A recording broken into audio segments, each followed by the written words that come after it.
what I use. You can get those at yard sales too. Another thing is a lighter, obviously. And what I tend to do with my lighters is I have red duct tape, and I will go around the bottom of my lighters or other items that I may drop with red duct tape, so it's visible in case I do drop it.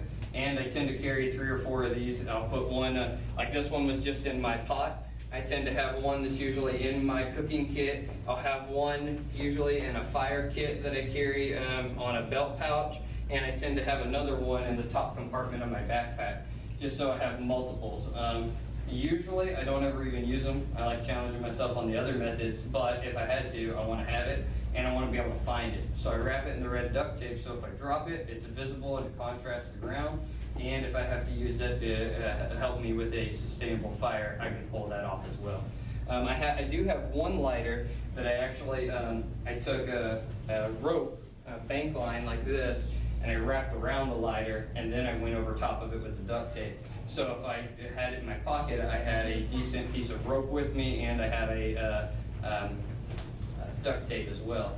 So that if all I had was this, I at least had rope, which is something really hard to make in nature, and I had means of building fire. All right, so cover. Oh, I didn't go over a ferro rod. We kind of covered that a little bit.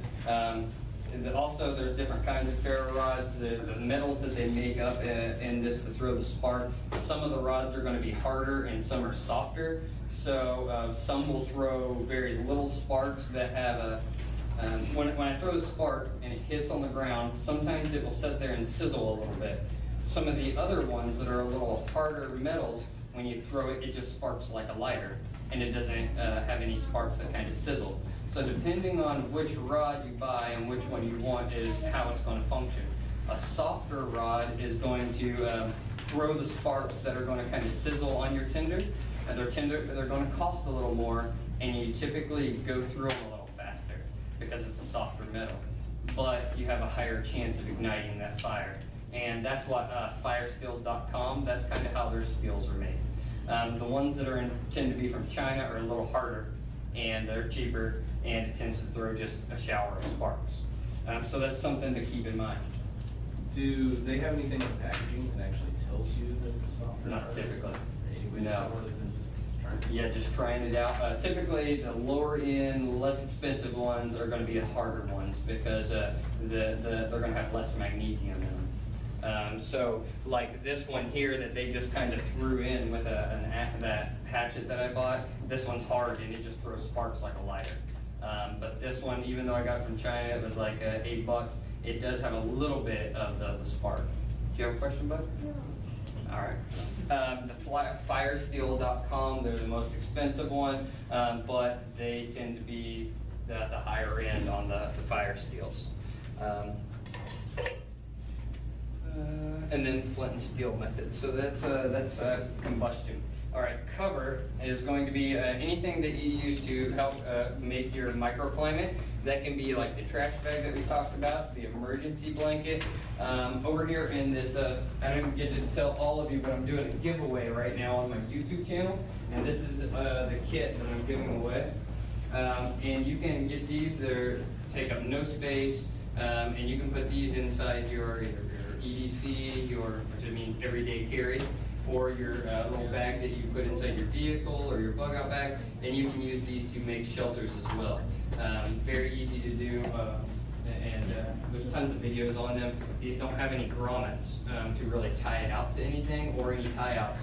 So you have to tend to put like a rock or an acorn in there and then tie a string around that so that you have something to pull tension. So that's another means of building a shelter. They also have different types of tarps. I have what's called the Terra Nova Adventure 2 Trail Tarp. I think it's about $50. It is a nylon tarp, but it's been impregnated with silicone, so it's waterproof. And then it has grommets and tie-outs all over the thing. It's 8.5 foot by 9.5 foot. So I can use it in so many different variations, whether it just be a fly, a lean-to. I've slept in it on the ground as a tent. And thunderstorms and everything else, it's a great tarp. And then you can do canvas, which a lot of people that do traditional type camping, they like to do canvas and oilcloth as well. So the pros and cons, a canvas material and the oilcloth are waterproof and flame retardant, where a nylon tarp is not. So if you get too close to your fire, you can get holes in it. Also, canvas is going to weigh twice as much, if not more, than a nylon tarp. And cost tends to be much higher. So that's up to preference. I tend to go with nylon because that's what I can afford. If I had a regular place that I stayed at all the time, I'd probably use a canvas and I'd probably leave it out there. So the main thing too, if you're going to use canvas, get one that has they have mold inhibitors, I believe it is, that they put into it to prevent it from rotting. Because canvas is a natural material that can rot. If it's left outdoors or left wet, or if it gets wet and you put it up wet, it will ruin. And they're too expensive to waste, so take care of them. I personally don't prefer tents because I have tents can take up more space inside your bag, and you're kind of limited on your setup options and where you can set up. To a tarp, I can set it up tons of different ways, tons of different arrangements, and it can depend on how I feel like sleeping that night.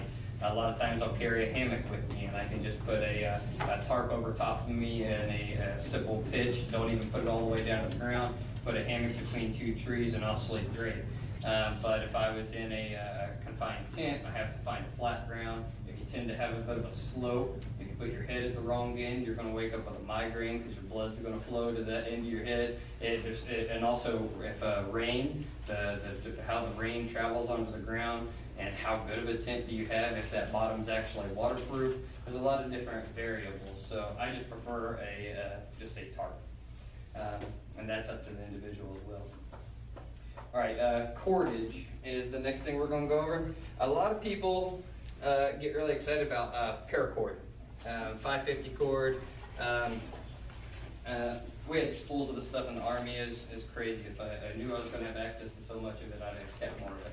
But now they just, since the people have gotten excited about survival and prepping and things like that, people have gotten really excited about paracord. There's different kinds of paracord. Some of it has 5 strands on the inside, and some of it has 7. Military grade is the 7 strand. So if you can find the one that has the 7 white strands on the inside, that's the better quality than the 5. The benefit of a paracord is that if you have 1 string, you typically have 6 to 8 strings, because you can pull the insides out and pull those individual strings out, and you have more string in that one piece. So if you have to use it to, say, make fishing line or to make multiple lashes, and you only have so much string with you, you can kind of take it apart, dissect it, and make more use of it. Me personally, I don't use tons of this stuff. It's too expensive in my opinion, and I can buy, I can buy bank line. This 550 cord is called 550 cord because it's tested at 550 pounds. I can buy this roll of bank line, which is used for channel catfishing, and it's called bank line because you fish off the bank or jug fish. I can buy, I think it is just under 400 foot and it's tested just under 400 pounds for $9. You can't buy nowhere near, you get 100 foot of paracord for that. In my opinion, this is far better. The black one has been dipped and coated in tar, so it's a little stiffer. So when you're using it for different primitive trapping, it can hold its shape a little bit better, and it tends to grip and bite on itself. So if you're using it for, say, friction fire, like a bow drill, or you're using it to make a knot for a snare, it can hold on itself. I'm not keeping up with time, guys, so if anybody wants to leave, you're more welcome to. They've not booted me out yet, so. I got 7 minutes by their time, so. Or it might run longer. All right, so those 5 things are the, in my opinion, the things that you should carry on you in your EDC or everyday carry, because those 5 things are the most hardest to reproduce in nature. Unless you know how to collect inner bark from a tree and to do a reverse wrap, and to piece the pieces together to where it actually makes a decent cord, you're going to need to carry rope with you. You know, unless you know how to flint knap to build a knife, you're going to need a knife with you. So I would carry these things with me all the time if I can. A lot of times I carry some of them in a smaller scale just in my wallet. Funny story, I just went to the airport 2 weeks ago and I lost the knife that I made because it was in my wallet and I forgot about it. So when I was going through the security, I put all my stuff in there and then they're like, hey, guy with cowboy boots. I said, yeah, that's me. I got a knife. And they had to take it from me, so I didn't get it back. A knife I had made out of a file. So keep that in mind. If you got your stuff in your wallet, leave it at home before you go to the airport. All right, another item that is easy to carry is a bandana.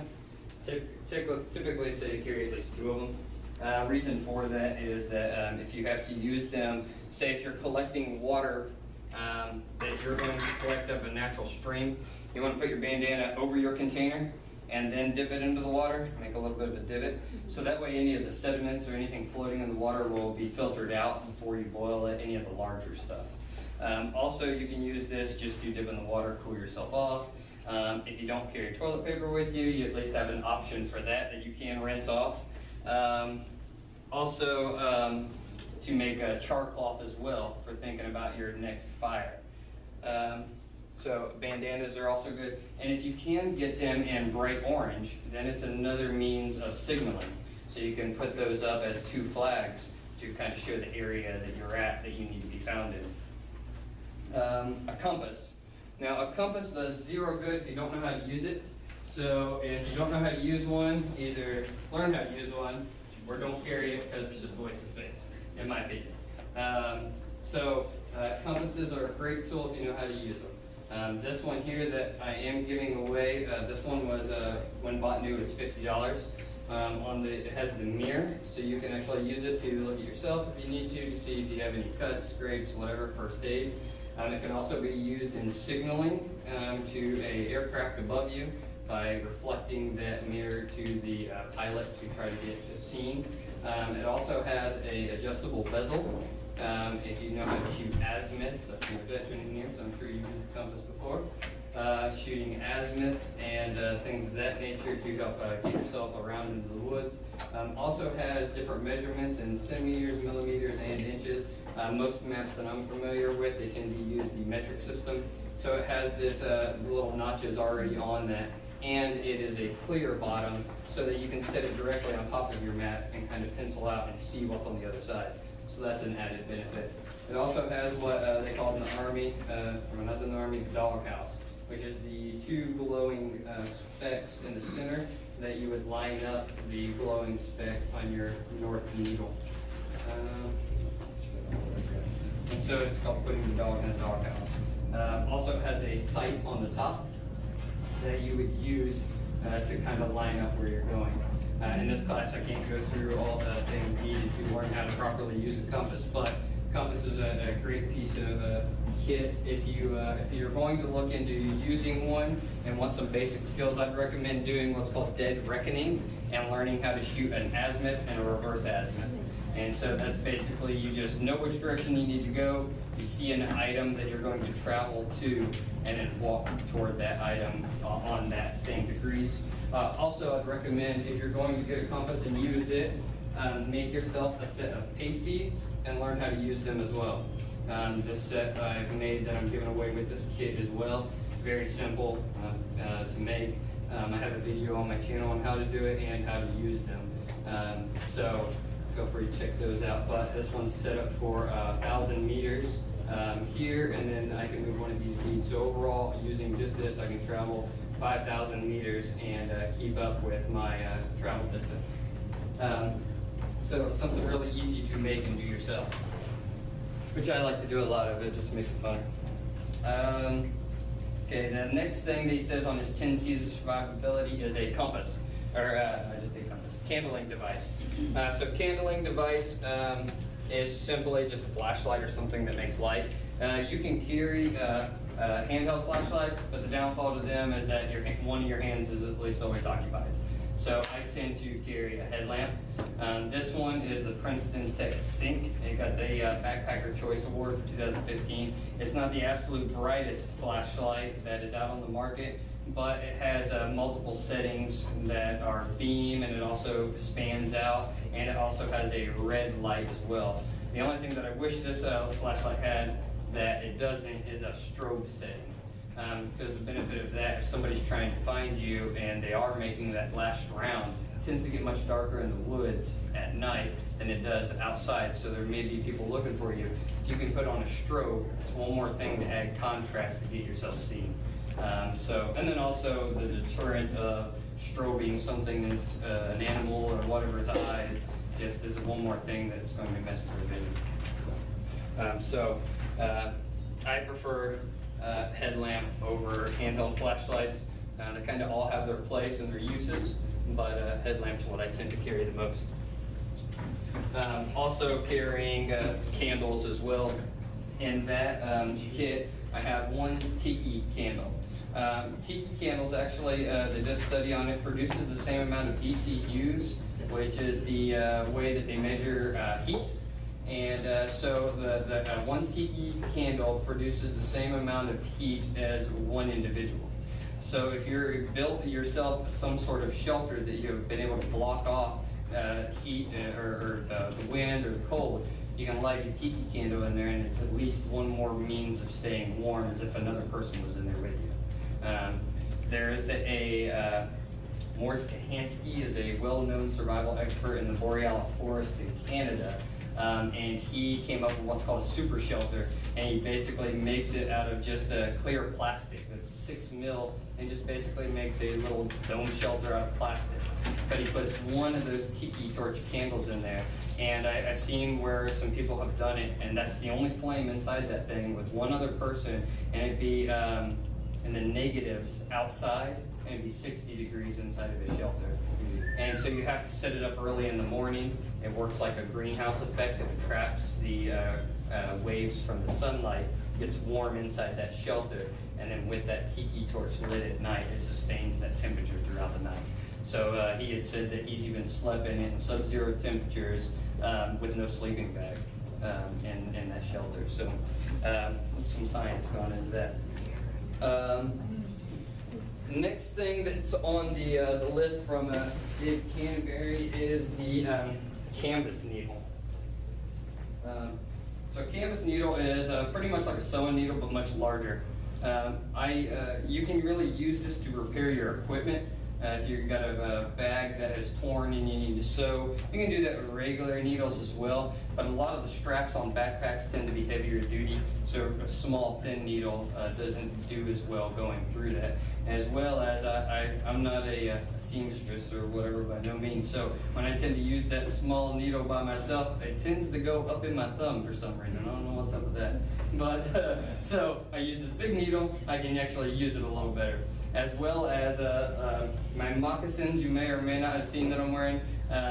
By punching holes in leather, then you can seam this through. I made these moccasins, and my son, who's around here somewhere, his moccasins were made with these needles as well as this leather pouch I made. You have to do it all by hand, but it works a little bit better to weave the string through a harder material. Also, what he recommends on the canvas needle is if you take the sharp end and rub it on the positive terminal of the battery, it'll magnetize it. So if you set it on a leaf in a pool of water, it'll point in the general direction of north, not true north. So if you pre-magnetize it, and he tends to tape it on the back of his knife sheath, so it's always with him. So it's a makeshift compass. It's one of those things, like I said, the top 5 items we went over are the kind of really the main items that you need to carry. The other items tend to be more luxury and making it a little more comfortable. And the last thing is cargo tape. With any military guys in here, it's just basically just duct tape.